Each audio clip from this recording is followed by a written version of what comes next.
1절부터 8절까지입니다. 디모데 후서 4장 1절부터 8절, 신약성경 346페이지.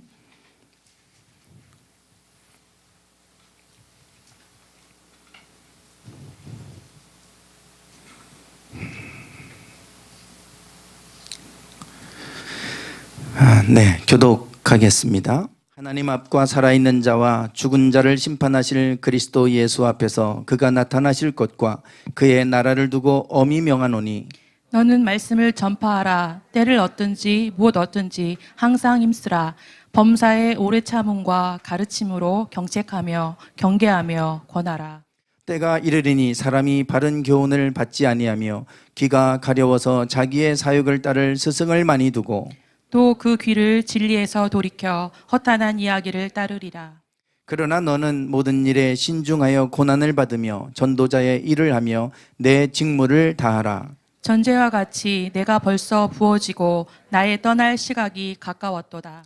나는 선한 싸움을 싸우고 나의 달려갈 길을 마치고 믿음을 지켰으니 이제 후로는 나를 위하여 의의 면류관이 예비되었으므로 주 곧 의로우신 재판장이 그날에 내게 주실 것이며 내게만 아니라 주의 나타나심을 사모하는 모든 자에게도니라. 아멘.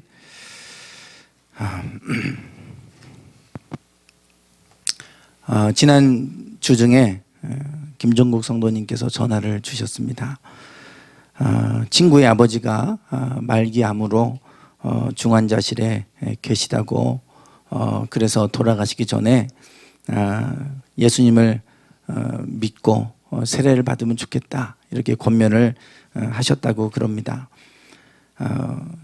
이왕이면 세례를 받는 게 좋다더라. 그래서 세례를 받으면 좋겠는데 세례를 받으시면 좋겠다고 이제 권면을 했더니 좋게 생각을 하시고 그러면 어떻게 해야 되냐고 세례를 받겠다고 이제 그러셨다고, 그래서 저에게 전화를 주신 거예요.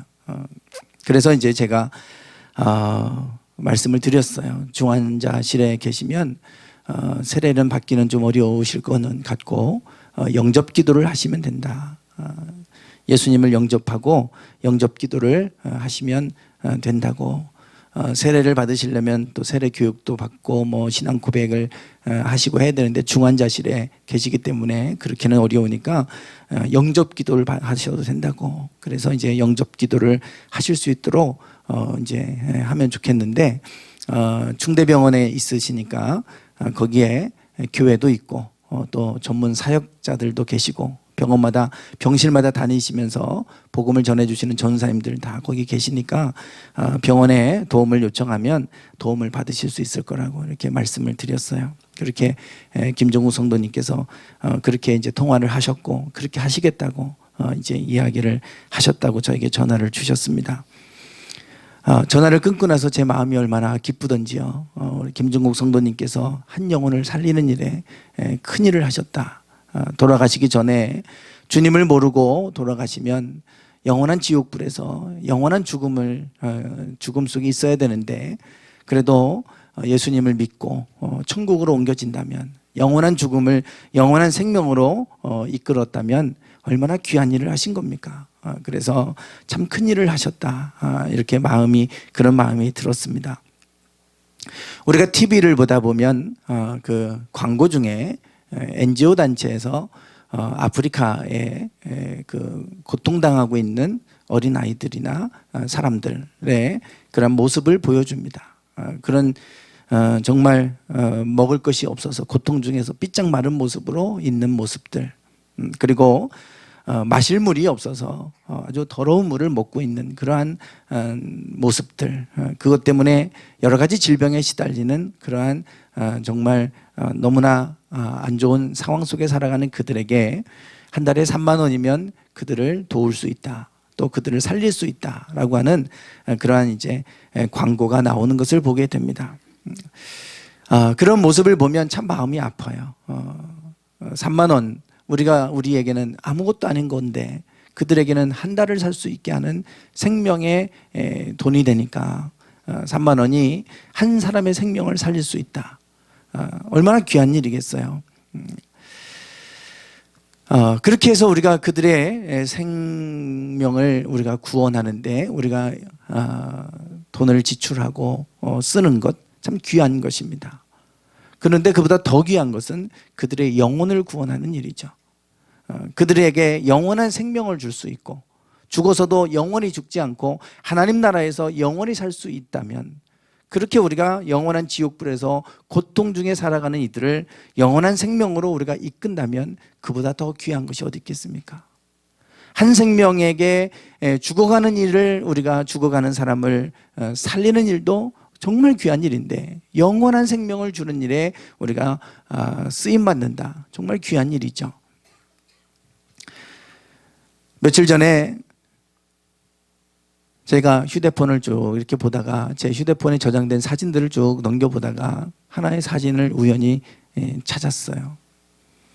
이 사진이에요. 현식이가 어렸을 때 최장한 목사님이 아이들을 데리고 강원도에 저렇게 얼음 낚시한다고 데려가서 거기서 얼음 낚시했던 사진을 찍어서 저에게 보내줬던 것, 제가 다운받아 놓은 사진이에요. 저기 뭐 보면 저렇게 물고기를 지금 낚은 거예요. 저 사진을 제가 찾았어요. 저희 가족은 사진 찍는 걸 별로 안 좋아합니다. 그래서 사진이 별로 없어요. 아이들 어렸을 때 막 사진도 별로 안 찍어놓고, 그래서 아이들 어렸을 때 사진이 희귀해요. 그래서 저 사진이 있어서 현식이한테 보내줬습니다. 카카오톡으로 해서 보냈어요.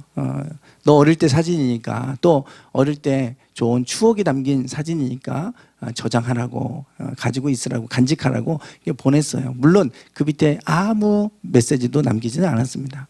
사진만 딸랑 이렇게 보냈어요. 그랬더니 당황했나 봐요. 아빠가 이걸 왜 보냈지? 갑자기 아무 말도 없이. 그래서 저는 이제 그런 의미로 이렇게 보낸 거예요. 그때 최장한 목사님이 그런 얘기를 하더라고요. 애들이 여러 명 아이들이 같이 갔는데 얼음 낚시 이제 낚시를 이제 뭐 미끼를 해서 넣어놓고 기다려야 되잖아요. 얼마나 많은 사람들이 있습니까? 왔다 갔다 하고 그러면 뭐 물고기들이 잘 오지도 않겠죠. 근데 경식이 같은 경우는 넣어놓고 막 쳐다보고 막 왔다 갔다 하고, 이게 언제 와도 넣었다 뺐다 이러니까 이제 못 잡는 거예요. 근데 이제 현식이는 진득하니 넣어놓고 가만히 있다가 이제 잡히는 거죠. 그래서 이제 저렇게 잡았는데 저도 그냥 잡은 것만 알았는데 자세히 확대해서 보니까 큰 걸 잡았더라고요. 손맛이 제대로 좀 있었겠다. 이제 그런 생각을 이제 하게 됐는데, 어쨌든 사진을 보내주었어요. 현식이한테. 그래서 저는 이제 그냥 그걸로 잊고 있었습니다. 근데 며칠 전에 새벽에 제 아내가 그래요. 그 사진 왜 보냈냐고 저보고.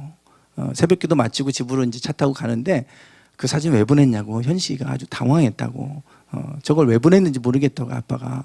그러면서 당황해서 뭐라고 답장을 해야 돼요, 뭐 이러면서 이제 뭐라고 답을 해야 되는지도 모르겠고, 그래서 그런 얘기를 했다는 얘기를 저에게 해요. 저거 왜 보냈냐고 저한테 물어요, 아내가. 그때 그 순간에 퍼뜩 떠오르는 생각이 있었어요.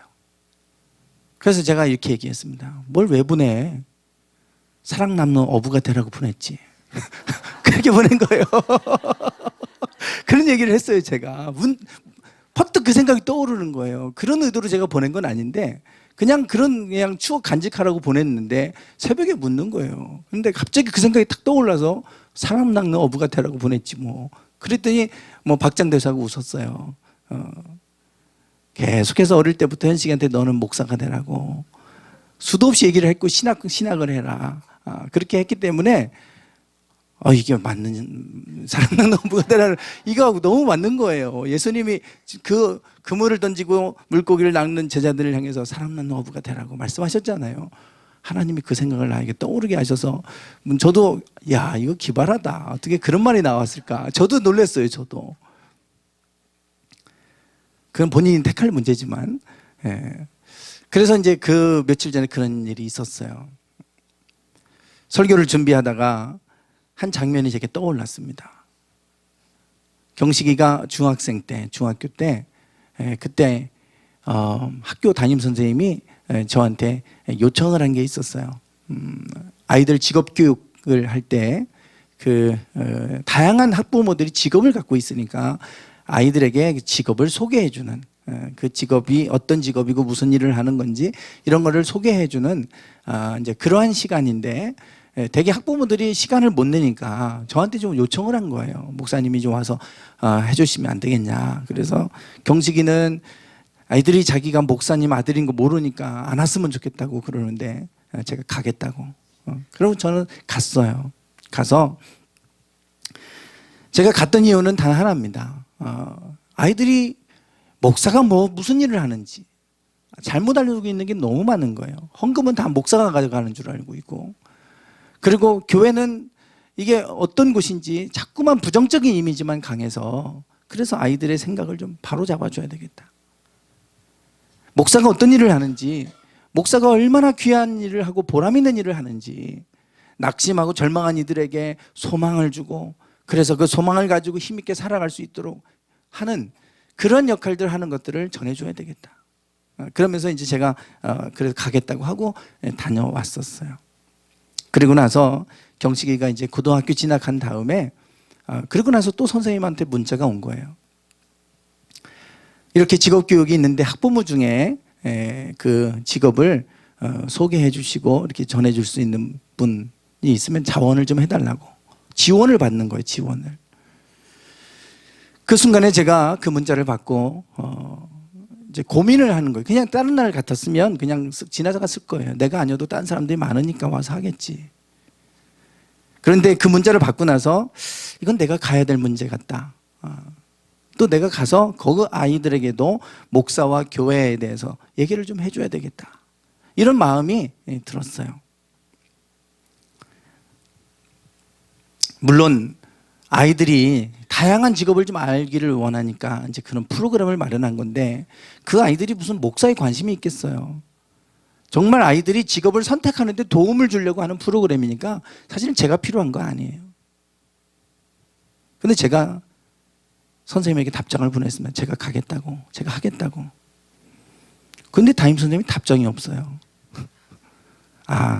별로 원하지 않는구나. 목사는 별로 반겨주지 않는구나. 그리고 이제 그냥 포기했습니다. 뭐 안 되나 보다. 아닌가 보다. 그러고 나서 말하는데 일주일 정도 지난 다음에 담임 선생님에게 전화가 왔어요. 좀 와서 해달라고. 아무도 지원을 안 한 거예요. 저만 지원했어요. 저만. 그래서 제가 그 반에서 학부모들 중에 지원한 사람이 없으니까 어쩔 수 없이 저에게 와서 해달라고 한 거예요. 제가 갔죠. 가니까 각 반에 한 분씩, 각 반에서 한 명씩 이렇게 해서 온 거예요. 각 반에 한 명씩 학부모들 대표로. 그래 이제 교장 선생님하고 면담도 하고 이제 이렇게 앉아서 이제 그런 시간을 가졌는데, 가니까 이제 뭐 명찰을 채워주죠. 그리고 이름하고 직업하고 이렇게 딱 명찰이 돼 있어요. 가니까 뭐 의사 병원장도 있고, 그리고 뭐 SBS 무슨 국장도 와 있고, 변호사, 의사, 뭐 이런 분들, 그러니까 그래도 기관에서 꽤나 좀 중직을 맡고 있는, 중책을 맡고 있는 분들이 다 와 있더라고요. 순간적으로 제가 위축됐어요. 내가 올 자리가 아니에요, 왔나? 그렇지만 하나님이 저를 통해서 뭔가 하실 일이 있겠다. 그리고 똑같이 중학교에서 했던 것처럼 그 아이들에게 결코 교회는 그런 곳이 아니다.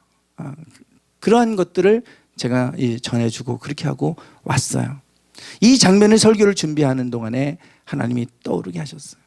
이 사진에 대한 얘기를 이렇게 하고 설교를 준비하다가 그 장면을 하나님 떠오르게 하신 거예요.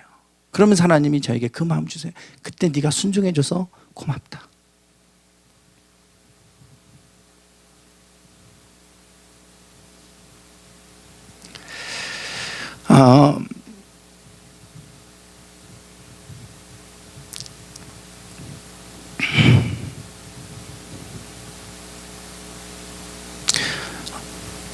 지금 생각해 보면 뭐 중학교 때는 선생님이 요청을 했으니까 제가 간 거예요. 고등학교는 대성고 자사고잖아요. 제가 그걸 알아요. 우리 아이가 늘 불평했어요. 아빠, 여기 애들은요 티셔츠 하나 50만 원짜리 입고 다녀요. 저는 너무 창피해요. 거기 애들은 신발 하나 100만 원짜리 신고 다녀요. 다른 세상이에요, 다른 세상. 그러니 거기에 직업하면 대표로 오는 사람이 어떤 분이 올지는 저도 감은 잡았죠. 왜 몰랐겠어요. 그래도 목사가 어떤 사람인지, 어떤 일을 하는지 저들에게 좀 알려줘야 되겠다. 하나님 그 마음 주셨기 때문에 제가 자원한 거예요. 저도 고민이 됐죠. 경식이는 또 오지 말라는 거예요. 아빠가 오면 저 목사님 아들인 거 다 드러나요. 오지 마세요. 그래도 제가 가겠다고 자원을 하고, 그러고 나서 제가 가서 이렇게 하고 온 것이 떠오르는 거예요. 그것이 그렇게 하고 지나갔는데 하나님은 그것을 정말 귀하게 여기셨어요. 하나님이 그걸 얼마나 기쁘게 여기셨는지 제게 떠오르게 하신 거예요. 아무것도 아닌 것 같지만 하나님께서 그 마음을 저에게 주셨어요. 오늘 우리가 사람들에게 생명의 복음을 전하는 거 아니겠어요? 사람들을 죽음에서 생명으로 인도하는 길 아닙니까? 다른 건 아니에요. 우리가 매달 얼마씩 내고 하는 거 그게 아닙니다. 그냥 예수 그리스도를 영접하기만 하면, 그러면 구원 얻도록 구원 얻는 자격을 우리에게 주시고 하나님 자녀가 되는, 백성이 되는 권세를 주셨다고 말하고 있어요. 우리가 뭐 다른 거 하는 것도 없잖아요. 예수 그리스도 이름을 전해주는 것밖에 없습니다.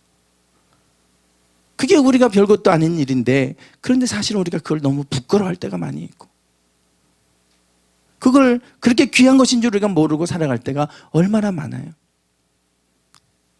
오늘 우리가 주님 앞에 그 복음을 전하고, 그래서 그 복음을 통해서 누군가가 그 복음을 영접하고, 그래서 죽음에서 생명으로 옮겨졌다면 그것이 얼마나 귀한 일이겠어요.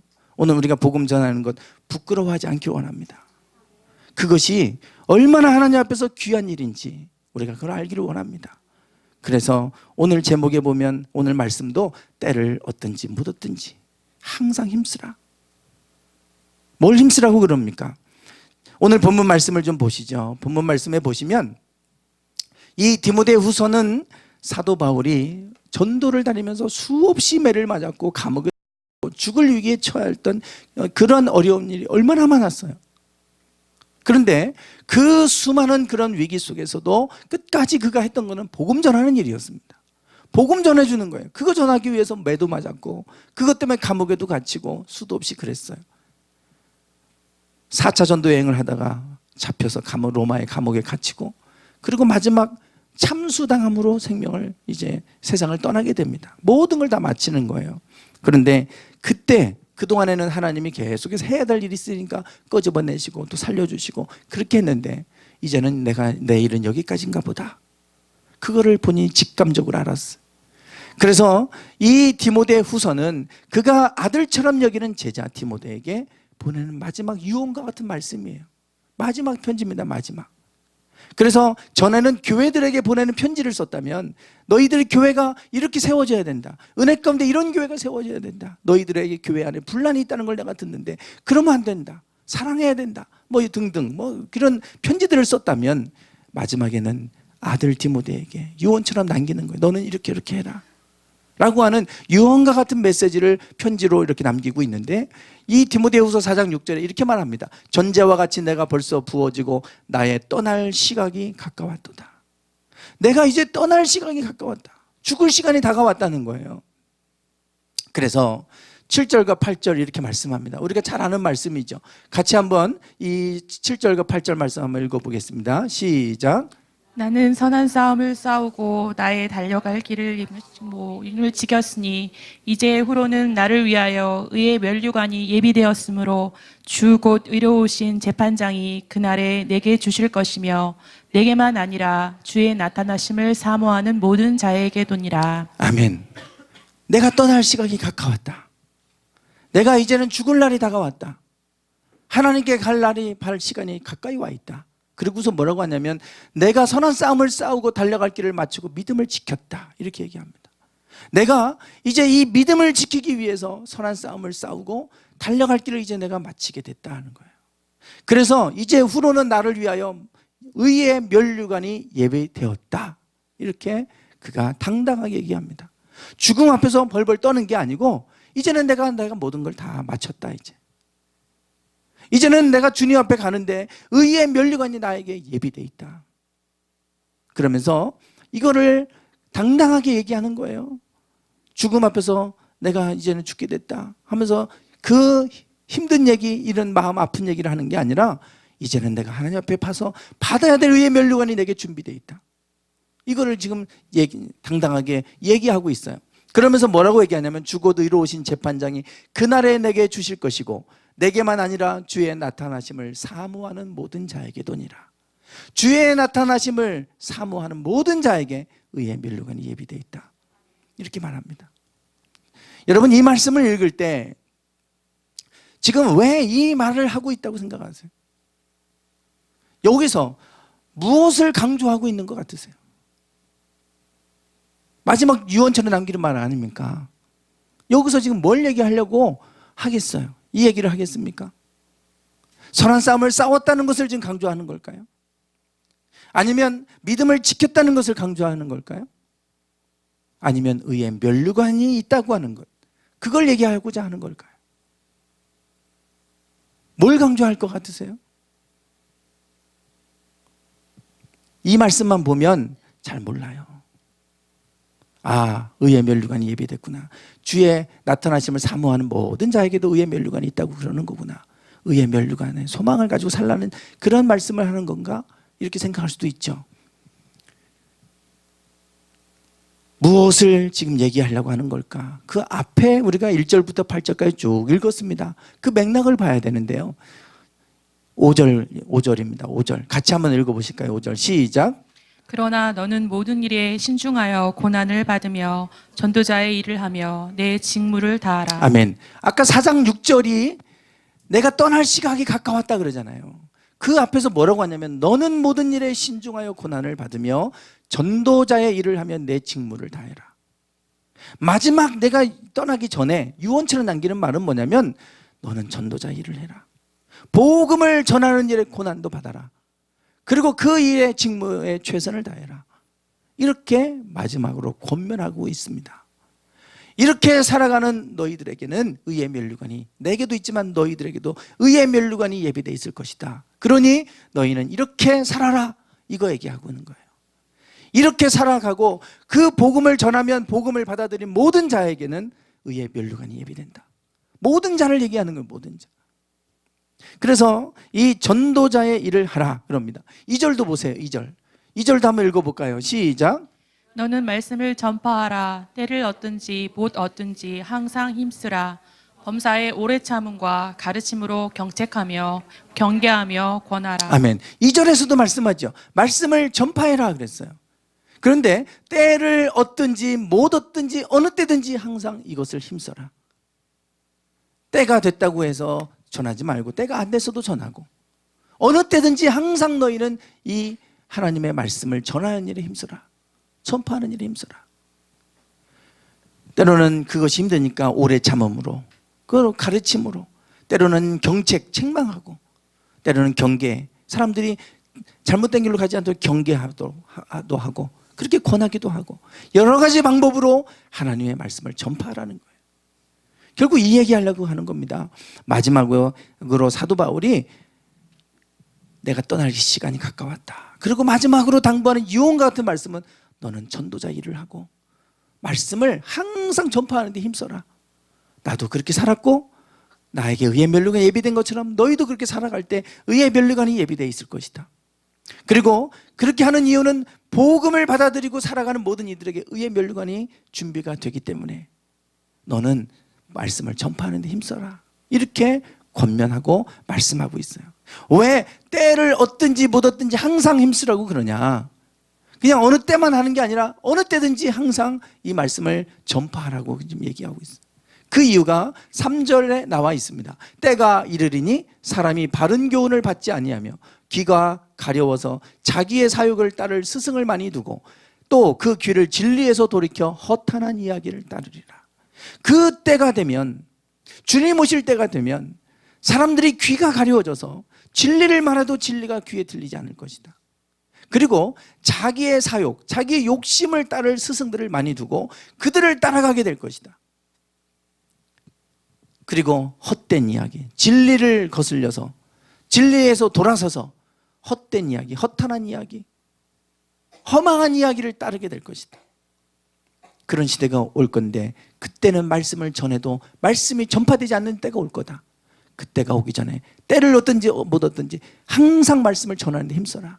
그때가 오면 전하고 싶어도 전할 수 없는 때가 온다, 이 얘기입니다. 그래서 때를 얻든지 못 얻든지 항상 힘쓰라, 이렇게 얘기하고 있어요.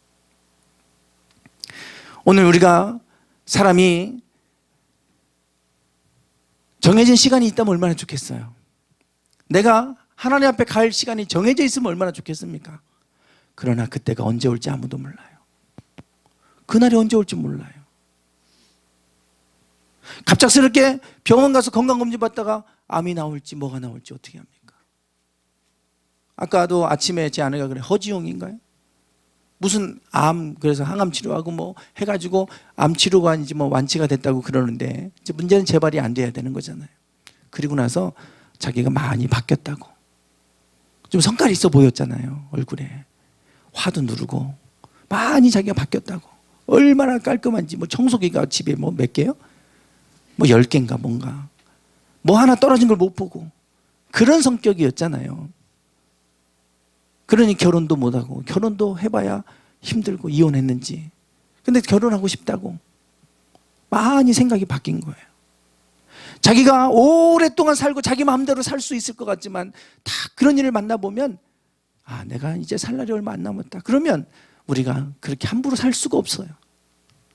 주어진 시간을 막 살 수는 없잖아요. 그날이 젊은 나이에 올지 나이 들어서 올지 어떻게 합니까, 우리가? 그날은 아무도 몰라요. 주님이 오실 날이 정해져 있으면 딱 좋겠는데 그날이 언제 올지 우리가 어떻게 알겠어? 그러니 때를 얻든지 못 얻든지 항상 말씀을 전파하라. 이 일에 힘써라. 이렇게 좀 권면을 하고 있는 겁니다. 여러분, 일본이 태풍으로 인해서 큰 피해를 입었죠. 역대급이라고 그러지 않습니까? 천문학적인 그러한 피해를 입었다 그래요. 뉴스를 통해 다 보셔서 아시잖아요. 그런데 이게 한참 된 것 같은데 보니까 일주일밖에 안 됐어요.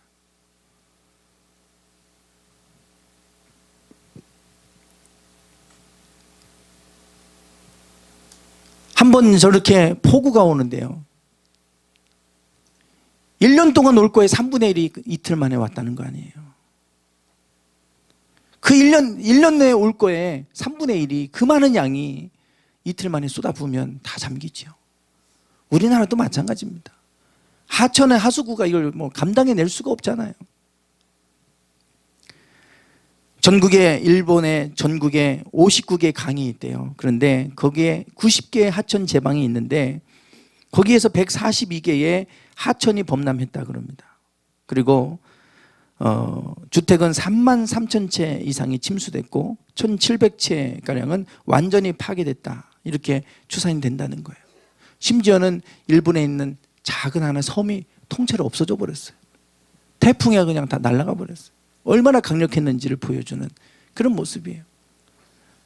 앞으로 더 센 태풍들이 나타날 거다 경고하고 있지 않습니까? 지구가 온난화로 인해서 바다가 뜨거워져 가지고 그 뜨거운 열기 때문에 태풍이 갈수록 강해지고 있고, 허리케인 뭐 마찬가지입니다. 지금 모든 것들이 지금 다 강력해지면 지금 저렇게 큰 피해를 입는데 앞으로 어떤 큰 피해들이 일어날까, 참 두려운 일들이죠. 그동안은 우리가 조국 대전에 묻혀가지고 잘 이렇게 보도가 안 됐지만 사실 지금 아프리카 돼지열병 심각한 문제입니다. 전 세계가 뭐 화들짝이다 이렇게 뭐 이렇게 나와 있는데 치사율 100%입니다. 걸리면 그냥 다 100%예요. 100% 치사율. 그게 지금 확산되느냐 마느냐 중요한 기로점에 있는 거 아닙니까? 그런데 이게 조국 문제 때문에 다 지금 가려져 갖고 우리가 지금 이것들을 심각하게 지금 생각하지 않지만 심각한 문제입니다. 이미 북한은 완전히 확산돼서 다 전멸했다는 얘기가 나와요. 중국도 마찬가지입니다. 우리나라도 이거 지금 확산되면 다 전멸합니다. 지금 그거하고 사투를 벌이고 있는 상황이에요, 지금. 현장에서는. 근데 우리는 지금 저것들이 정치적인 뉴스에 지금 묻혀가지고, 그런데 심각한 문제 아닙니까? 지금 아프리카 돼지열병이 저렇게 지도로 보면 아프리카 남쪽하고 아시아, 유럽 다 확산돼 버렸어요. 빨갛습니다. 오스트레일리아, 오세아니아주하고 북아메리카, 남아메리카 요 세 개 빼고는요 다 지금 초토화되는, 지금 확산된 상황이에요. 가운데가 지금 비어 있죠. 여기는 이슬람권입니다. 돼지고기 안 먹어요. 그리고 사막 땅이에요. 사막 여기는 다. 그러니까 여기 빼고는 다 지금 확산됐다고 보시면 됩니다. 그러니 지금 우리나라도 지금 사투를 벌이고 있는데요. 심각한 문제 아니에요? 돼지가 전멸할 수도 있어요. 이런 일들이 뭐 돼지뿐이겠어요. 앞으로 계속해서 어떤 바이러스들이 나올지 우리는 뭐 더 심각한 것들이 오겠죠. 그런데 이게 짐승이니까 그렇지 사람에게 이런 치명적인 바이러스들이 번지기 시작하면 이거 어떻게 감당하겠어요, 우리가? 바나나 갯돈이라고 들어보셨습니까? 바나나 갯돈? 아마겟돈하고 합성어예요. 바나나가, 아마겟돈은 마지막 최후의 전쟁 아닙니까? 지금 바나나가 지금 이것도 멸종될 것 같아요. 그래서 바나나 갯돈이라는 말을 붙여놨어요. 규모가 신바나나병 그러는데요. 예전에는 그로미셀종을 우리가 먹었다 그래요. 정말 맛있었답니다. 드셔보신 분은 뭐 아실지 모르겠지만 이 그로미셀종이 1960년대에 사라졌어요. 파나마병에 의해서. 그 많은 종들 중에 이 파나마병에 견딘 게 캐번디시 종입니다. 지금 전 세계 이 종 하나 남았대요. 바나나는. 그런데 이 캐번디시 종도 신바나나병이 지금 돌고 있다는 거 아닙니까? 그러면 이게 확산되면 바나나는 세계에서 이제 없어진다.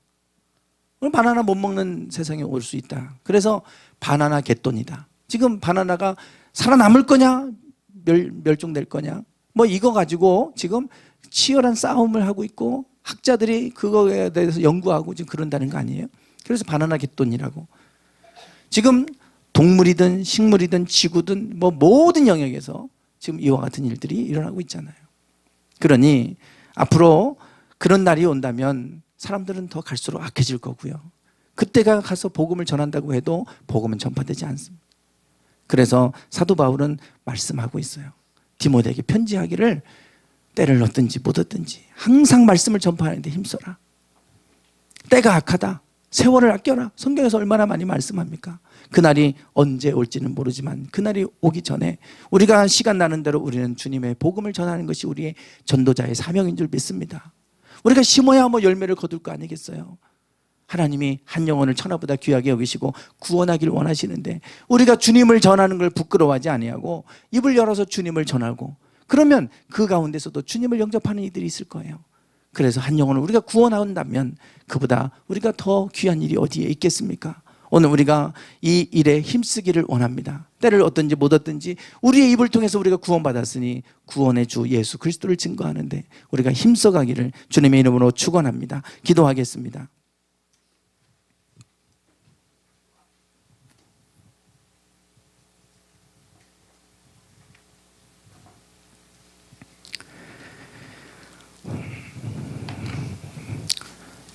때를 얻든지 못 얻든지 항상 우리가 말씀을 전파하고 주 예수 그리스도를 증거하는 삶을 살아가기를 원합니다. 갈수록 악해져 가는 세상입니다. 그때가 되면 사람들이 악해져서 귀가 가려져서 진리를 듣지도 못하고 진리를 돌이켜서 허탄한 이야기를 쫓아가는 시대가 올 것이라고 말씀하고 있습니다. 그때가 오기 전에 우리가 부지런히 복음을 전하고 부지런히 말씀을 전하는 삶을 살아갈 수 있도록 인도해 주시옵소서. 계속해서 지구가 계속해서 위태로운 상황 가운데 있습니다. 여러 가지 많은 위기와 위협들이 우리에게 찾아오고 있습니다. 이러한 세대를 살아갈 때 저희들 깨어있게 하여 주시옵시고 분별력을 더해 주셔서 우리가 깨어있어서 말씀 안에 거하게 하여 주시고 믿음 안에 거하게 하여 주시고 또한 말씀을 전파하는 삶을 살아가는 저희들 모두가 되게 해 주시옵소서. 예수님의 이름으로 기도드리옵나이다. 아멘. 꽃들도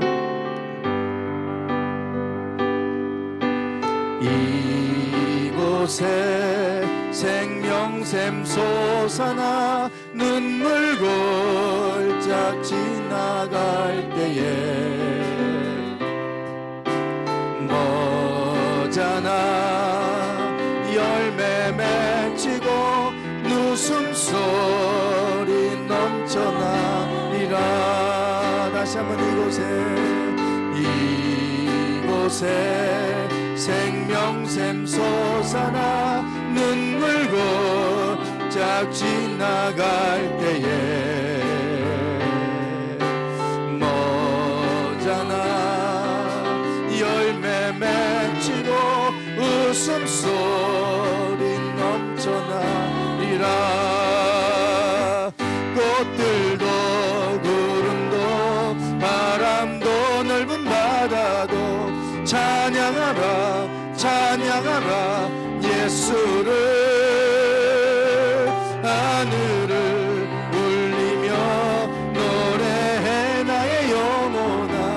은혜의 주 은혜의 주 은혜의 주. 그날에 하늘이 열리고 모든 이가 보게 되리라. 마침내 꽃들이 피고 영광의 주가 오시리라. 그날에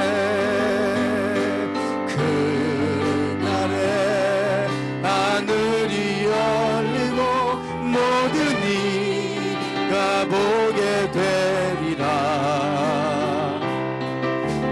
마침내 꽃들이 피고 영광의 주가 오시리라. 꽃들도 구름도 바람도 넓은 바다도 찬양하라 찬양하라 예수를. 하늘을 울리며 노래해 나의 영혼아. 은혜의 주 은혜의 주 은혜의 주.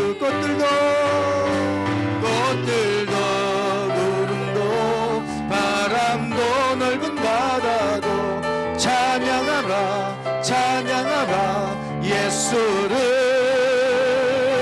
하늘을 울리며 노래해 나의 영혼아. 은혜의 주 은혜의 주 은혜의 주.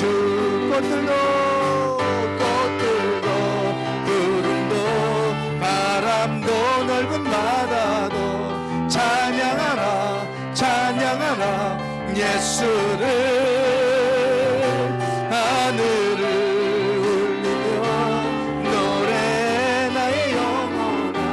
은혜의 주. 이 시간 우리 같이 기도하기 원합니다. 하나님 우리가 한 영혼을 구원하는 일에 하나님 우리가 구원하는 일에 힘쓰기를 원합니다. 영혼을 살리는 일에 힘쓰기를 원합니다. 하나님 주님 앞에 설 때에 하나님 우리가 어떤 모습으로 서겠습니까? 주님 주를 위하여 헌신했던 것, 주를 위하여 내 삶을 드렸던 것, 주를 위하여 우리가 아버지 하나님의 영혼을 구원한 일들, 아버지 그것들이 하나님 앞에 우리가 아버지 고스란히 드러나게 될 텐데 하나님 아버지 주님 앞에 아버지 착하고 충성된 종이라고 칭찬받는 삶이 되길 원합니다. 주여 아버지 우리의 삶 속에 하나님의 영광의 열매가 많이 맺히기 원합니다. 주님 우리의 삶의 열매로 가득한 삶이 되게 하옵소서. 입만 무성한 삶이 되지 않게 하시고 열매를 주렁주렁 맺는 믿음의 삶으로 하나님 인도해 주시옵소서. 지금도 하나님 많은 이들이 죽음 속에 신음하고 살아갑니다. 소망 없이 살아갑니다. 그들에게 영원한 소망을 전해주고 그들에게 생명을 줄 수 있는 그러한 삶이 되게 하여 주시옵소서. 주님 아버지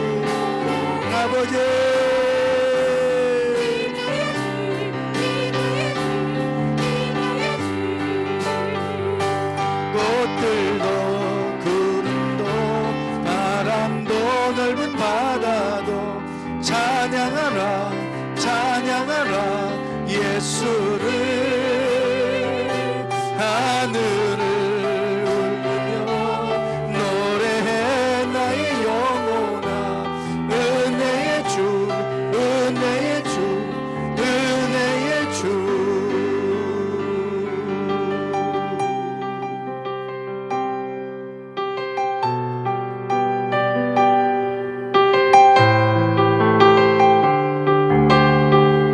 하나님, 우리의 주변을 돌아보면 고통 가운데 신음하고 살아가는 이들이 너무나 많이 있습니다.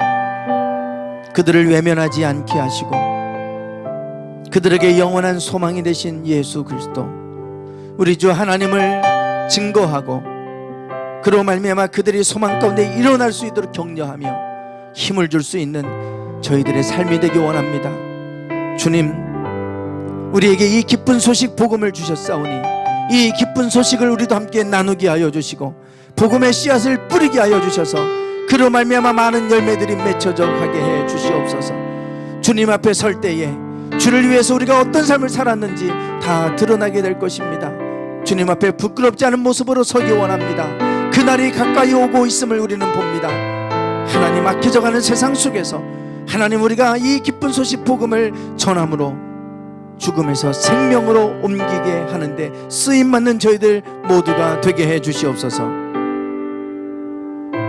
지금은 우리 주 예수 그리스도의 은혜와 아버지 하나님의 극진하신 사랑하심과 성령님의 감동감화 충만하심이 때를 얻든지 못 얻든지 항상 말씀을 전파하는 데 힘쓰며 살기를 소망하는 당신의 사랑하는 모든 성도들 위해 이제부터 영원토록 함께 하시기를 간절히 축원하옵나이다.